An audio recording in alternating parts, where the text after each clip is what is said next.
Hello friends, welcome to பாண்டியநாட் சமையல். இன்னைக்கு நம்ம பார்க்க போற ரெசிபி என்னன்னு பாத்தீங்கன்னா அடை தோசை எப்படி செய்யறதுங்கிறது தாங்க.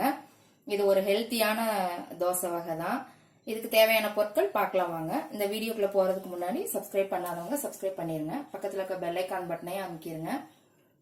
அப்பதான் நான் போடுற வீடியோஸ் எல்லாம் உங்களுக்கு நோட்டிபிகேஷன்ல வரும். இப்ப இதுக்கு தேவையான பொருட்கள் பார்க்கலாம் வாங்க.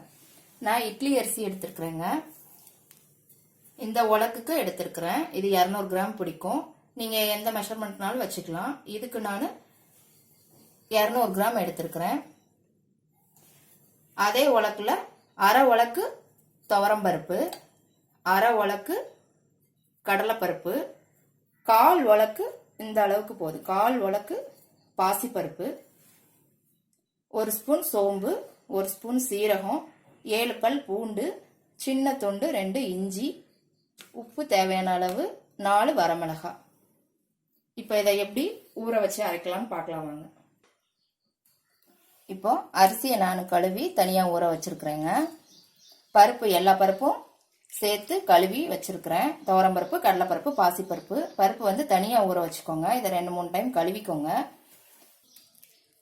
இதோட வரமிளகாய், பூண்டு, இஞ்சி, சீரகம், சோம்பு ரெண்டையும் இதோட சேர்த்து ஊற போட்டுருங்க. 1 மணி நேரம் நல்லா ஊற வச்சுக்கோங்க. ஊற வச்சு அரைச்சி எடுத்துக்கலாம். நான் மாவு அரைச்சி எடுத்துட்டேங்க. கிரைண்டர்ல தான் அரைச்சிருக்கிறேன். நான் கிரைண்டர்ல அரைச்சி ஒரு 4 மணி நேரம் புளிக்க வச்சு எடுத்திருக்கிறேன். அடை தோசை வந்து புளிக்க வச்சுதான் தோசை சுடணுங்கிற அவசியம் இல்லைங்க. நீங்க வந்து அரைச்ச உடனே அப்படியே சுடலாம். அது ஒரு டேஸ்ட். புளிக்க வச்சு தோசை வாக்குறது வந்து அது ஒரு டேஸ்ட். சூப்பரா இருக்கும் ரெண்டுமேவும். நான் ஒரு 4 மணி நேரம் வந்து புளிக்க வச்சிருக்கிறேன். இப்ப இந்த மாவுல என்னென்ன ஆட் பண்ணலாங்கிறத பார்க்கலாம் வாங்க.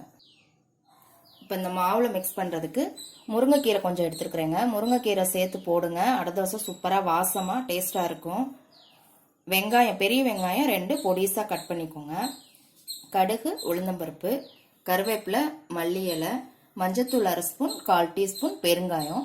இப்ப இதெல்லாம் வதக்கி நம்ம மாவுல ஆட் பண்ணிடலாம். இப்ப நான் ஒரு கடாய் வச்சிருக்கிறேங்க. அதுல கொஞ்சம் எண்ணெய் விட்டுக்கோங்க. கடுகு,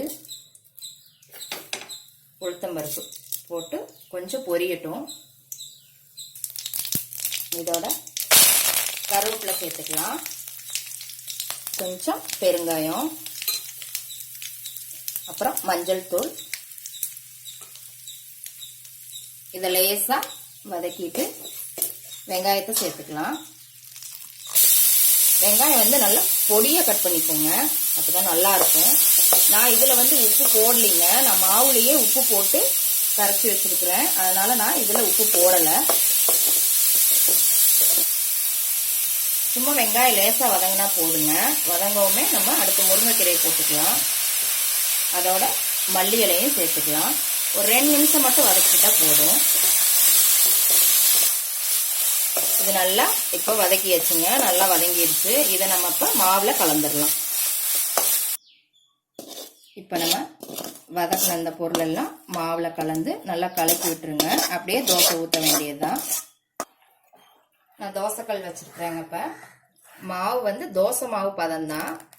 இதை அப்படியே ஊத்திடலாம்.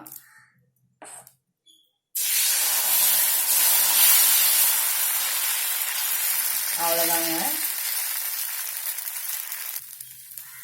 இப்போ இதில் எண்ணெய் சுற்றி ஊற்றிக்கோங்க. மீடியம் ஃப்ளேம்லேயே வச்சுக்கோங்க. நல்லா வெந்துச்சு பாருங்க. பரட்டி போட்டுடலாம். சூப்பராக வந்திருக்கு தோசை. இது ரொம்ப ஹெல்த்தியானதுங்க. நம்ம எல்லா பருப்பும் போட்டிருக்கிறதுனால புரோட்டீன் சத்து நிறைய இருக்குது. இதில் உடம்புக்கு ரொம்ப நல்லது. இதை வீக்லி ஒன்ஸாவது செஞ்சு சாப்பிடுங்க. அவ்வளோதாங்க. தோசை ரெடி ஆயிடுச்சு. சூப்பரா இதே மெத்தட்ல செஞ்சு பாருங்க. டேஸ்டா இருக்கும். இப்ப எடுத்துடலாம். பாருங்க, அடை தோசை சூப்பரா ரெடி ஆயிருச்சு. செஞ்சு பாருங்க. இதுல கீரை இது போட்டிருக்கிறதுனால நல்லா வாசமா இருக்கும். கேஸ் ட்ரபிள்லாம் ஆகாதுங்க. நம்ம இதுல பெருங்காயம், பூண்டு இதெல்லாம் சேர்த்துருக்கிறதுனால இதெல்லாம் அந்த பிரச்சனை எல்லாம் எதுவும் இருக்காது. இதுக்கு காம்பினேஷன் வந்து தேங்காய் சட்னி வச்சு சாப்பிடுங்க. சூப்பரா இருக்கும். தேங்காய் சட்னி கட்டியா அரைக்காம நல்லா தண்ணி விட்டு அரைச்சிக்கோங்க. தண்ணியா இருந்தால் தான் தேங்காய் சட்னி இந்த தோசைக்கு நல்லா இருக்கும். செஞ்சு பார்த்துட்டு எப்படி இருக்குன்னு கமெண்ட்ல போடுங்க. லைக் பண்ணுங்க, ஷேர் பண்ணுங்க, சப்ஸ்கிரைப் பண்ணுங்க. கூடவே பெல் ஐக்கான் பட்டனையும் அமுக்குங்க. நாளைக்கு மறுபடியும் வேற ஒரு ரெசிபியோட சந்திக்கலாம். அன்போடு சமைத்து ஆனந்தமாய் உண்டு இன்பமாய் வாழுங்கள். வாழ்க வளமுடன். நமக்கு